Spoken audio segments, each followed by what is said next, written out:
긴급속보 8월 25일부터 9월 7일까지 한반도 2주간 장기 폭우경보. 유럽 중기예보센터 ECMWF가 충격적인 예측을 내놓았습니다. 오는 8월 25일 월요일부터 9월 7일 월요일까지 무려 2주간 한반도 전역에 구조적인 장기 강수 패턴이 이어질 것이란 것입니다. 단순히 하루 이틀 쏟아지는 비가 아니라 장마에 버금가는 지속적 폭우 사태가 전개될 수 있다는 경고입니다. 이번 2주간 패턴의 핵심 원인은 두 가지입니다. 정체전선의 부활. 북쪽에서 내려온 차가운 공기와 남쪽에서 올라온 뜨겁고 습한 공기가 한반도 상공에서 충돌하면서 마치 여름 장마전선과 같은 강력한 비구름띠가 재형성되고 있습니다. 이로 인해 한반도와 일본 열도에는 연속적인 비구름이 만들어지고 있습니다. 열대 수증기의 북상. 남중국해와 필리핀 해역에서 발생하는 열대 요란과 태풍이 막대한 수증기를 공급하고 있습니다. 특히 제13호 태풍 가지키가 그 열세입니다.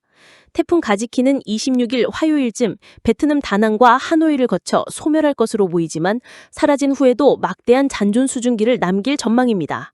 이 수증기가 남서풍을 타고 한반도로 유입되며 정체전선을 강화시키는 숨은 요인이 될 것으로 ECMWF는 분석했습니다.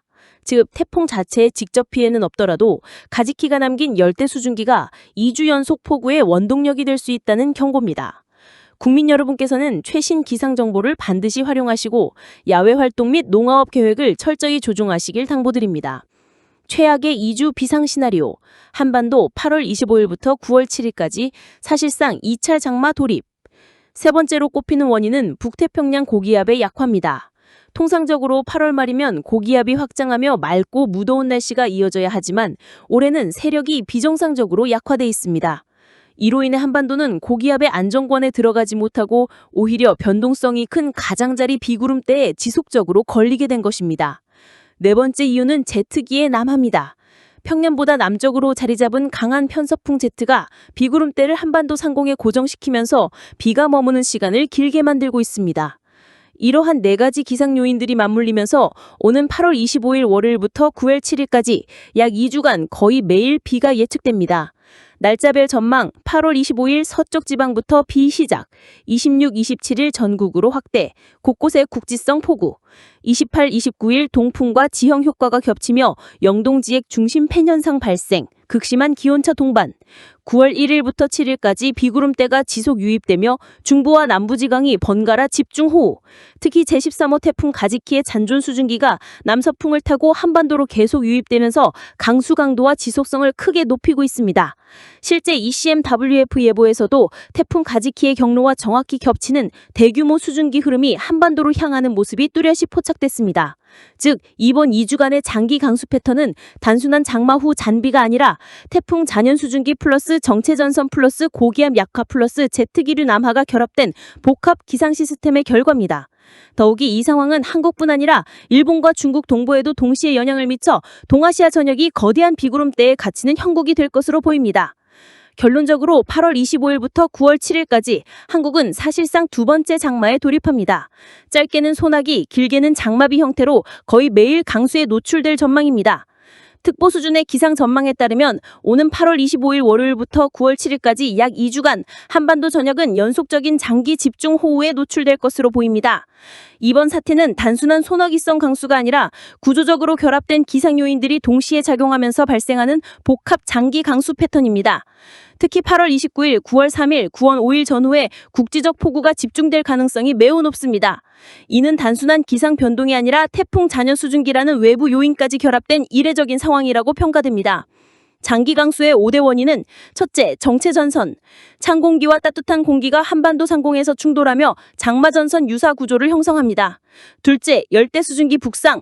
남중국해와 필리핀 해역에서 발생한 열대 저기압과 태풍이 막대한 수증기를 공급합니다. 셋째, 북태평양 고기압 약화. 평년보다 세력이 약해 안정권에 들어가지 못하고 비구름대의 영향권에 지속적으로 노출됩니다. 넷째, 제트기류 남하. 평년보다 남쪽으로 위치하며 강수대를 한반도 위에 정체시키면서 비가 머무는 시간을 길게 만들고 있습니다. 이러한 네 가지 기상 요인들이 맞물리면서 오는 8월 25일 월요일부터 9월 7일까지 약 2주간 거의 매일 비가 예측됩니다. 생활 전반에 영향은 불가피합니다. 이번 장기 폭우는 단순한 날씨 차원이 아닌 사회적 재난 수준으로 확대될 수 있습니다. 사람들의 삶의 전반에 걸쳐 일창풍약을 불러올 수 있는 심각한 상황입니다. 최악의 경우에 대비해야 한다는 기상 전문가들의 경고입니다. 농업은 작물 침수 및 수확 지연, 산업은 물류 차질과 생산 중단 가능성이 있고, 교통은 도로 침수, 항공과 철도 운행 지연이 우려됩니다. 생활 전반에서도 반복적인 침수 피해와 안전사고 위험이 증가할 수 있습니다. 결론적으로 한국은 8월 25일부터 9월 7일까지 거의 매일 강수에 놓일 것으로 보입니다. 시청자 여러분께서는 반드시 재난문자와 기상청 예보를 수시로 확인하시고 농업, 산업, 생활 전반에서 철저한 대비가 필요합니다. 이번 장기 강수 사태는 단순히 비가 조금 오래 오는 수준이 아닙니다. 사회적 재난으로 확대될 수 있는 사건임을 꼭 기억하시길 바랍니다. 끝까지 시청해주셔서 감사합니다. 구독과 좋아요, 알림 설정은 저희가 더 많은 재난 안정 정보를 드리는데 큰 힘이 됩니다. 여러분, 우리는 지금 단순히 비 소식을 전하는 것이 아닙니다. 이번 사태는 우리의 일상과 생명, 경제까지 직접적으로 위협할 수 있는 국가적 위기입니다. 잊지 말아야 할 점은 재난은 항상 설마 할 때 찾아온다는 것입니다. 나는 괜찮겠지 하는 아니람이야말로 가장 큰 위험입니다. 지금부터라도 가정, 직장, 마을 단위로 비상대비 체계를 점검해야 합니다.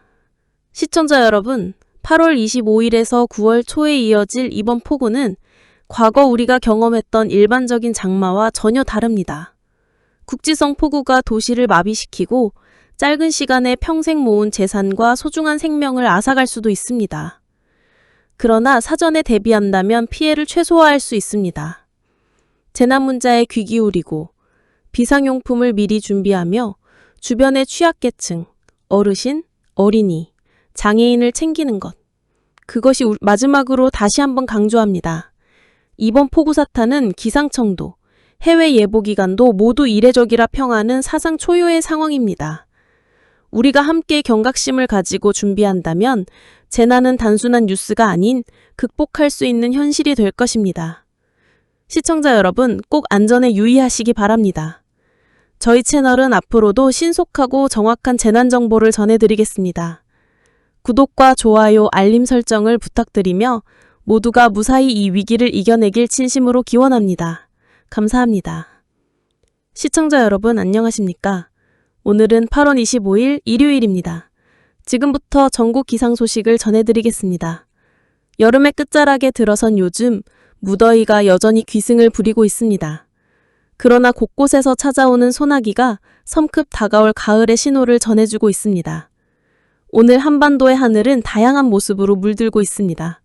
어느 지역은 강한 햇빛이 내리쬐고 어느 곳은 소나기가 내리며 또 다른 곳은 선선한 바람이 붑니다. 이제 지역별 자세한 날씨를 살펴보겠습니다. 먼저 수도권, 서울 경기 지역입니다. 오늘 아침 서울은 옅은 구름이 드리운 흐린 하늘을 보이고 있습니다. 한강 주변에는 옅은 안개도 관측됩니다. 낮에는 구름 사이로 햇살이 드러나며 기온이 30, 31도까지 오르겠습니다. 밤에는 23도로 떨어져 다소 선선하겠습니다. 수원, 성남 등 인근 도시들도 비슷한 날씨를 보이겠고 인천은 바닷바람의 영향으로 28도 안팎으로 비교적 선선하겠습니다. 다만 오후 늦게부터 서울과 경기 일부 지역에는 국지성 소나기가 내릴 수 있습니다. 벼락과 돌풍을 동반할 수 있으니 외출 시 가벼운 우비를 챙기시는 것이 좋겠습니다. 강원 동해안 지역인 강릉 속초는 오전에 흐리고 곳곳에 비가 내리겠습니다. 낮 기온은 22도에서 29도로 분포하겠습니다. 춘천, 원주 등 내륙 지역은 간간히 햇볕이 드러나며 30도 안팎까지 오르겠고 밤에는 21도로 선선하겠습니다. 특히 설악산 등 산약 지역은 이른 아침 짙은 안개가 낄 전망입니다. 등산객들은 미끄럼에 주의하시기 바랍니다.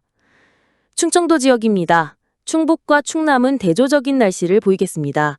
청주, 대전은 한낮 기온이 32도까지 치솟으며 무덥겠습니다. 후텁지근하고 불쾌지수도 높겠습니다. 다만 오후 한때 돌풍과 벼락을 동반한 소나기가 지나는 곳이 있겠습니다. 밤에는 23도에서 24도로 떨어져 한결 시원해지겠습니다.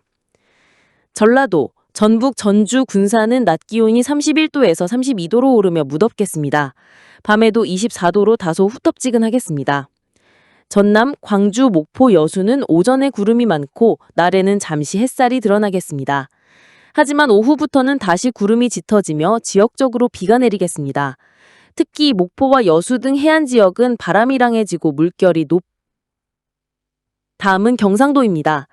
경북은 오늘도 전국에서 가장 더운 지역으로 꼽히겠습니다.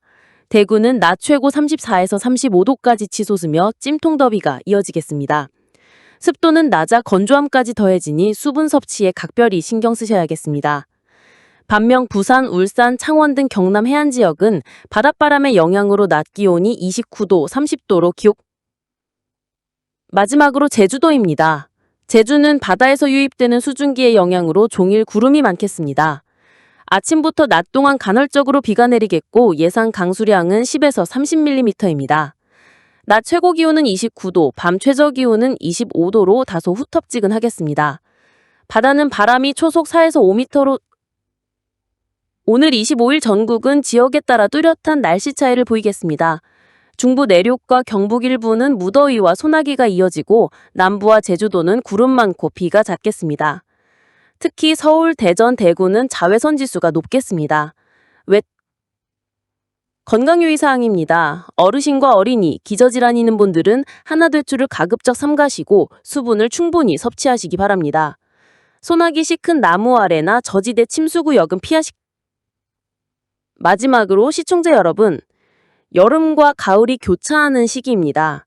여전히 더위는 남아있지만 갑작스러운 소나기가 가을의 시작을 알리고 있습니다. 오늘은 각 지역별